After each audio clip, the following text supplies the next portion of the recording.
সুদের টাকা দিয়া ঘর বানাইলাম, এই ঘরের ভিতরে 4টা 5টা রুম, এক রুমের ভিতরে আমি থাকলাম, আর বাকি 4 রুমের মধ্যে আমার সন্তান থাকলো, মা থাকলো, বাবা থাকলো, ভাই থাকলো, বোন থাকলো। আল্লাহ পাক রব্বুল আলামিন এই 5টা রুমের হিসাব আপনার কাছ থেকে একা নিব। যারা ছিল এরা ফাও ফাও ছিল, এদের কোনো হিসাব নাই, হিসাব দিবে তুমি একা। এজন্যই তো এক বড় ভাইকে ছোট ভাই বলতেছে, ভাইয়া সাবধান, ভাইয়া তুমি সুদের ব্যবসা করিও না, সুদে টাকা আইনো না, সুদখোরের কাছে তুমি যাইও না, অল্প হলেও তুমি এর উপরে সবর করো, আল্লাহ বরকত দিয়ে দিবে। বড় ভাই কই চুপ থাক, তুই মাদ্রাসায় গেছো মাত্র, এখনই পণ্ডিতি কইরো না, এখনো কিন্তু বড় হুজুর হও নাই, চুপ কর, তুই বেশি কথা বলবি না। ছোট ভাই বলতেছে, ভাইয়া ও ভাইয়া তোমার হিসাব কিন্তু কেউ দিবে না, কেউ দিবে না, হিসাব শুধু তুমি একা একাই দেওয়া লাগবে।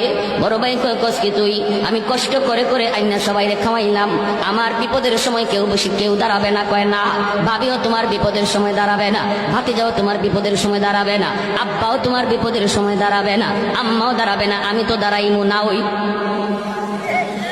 বড় ভাই কয় কস কি তুই, মাসের মাস তোরে বেতন দিই আমি?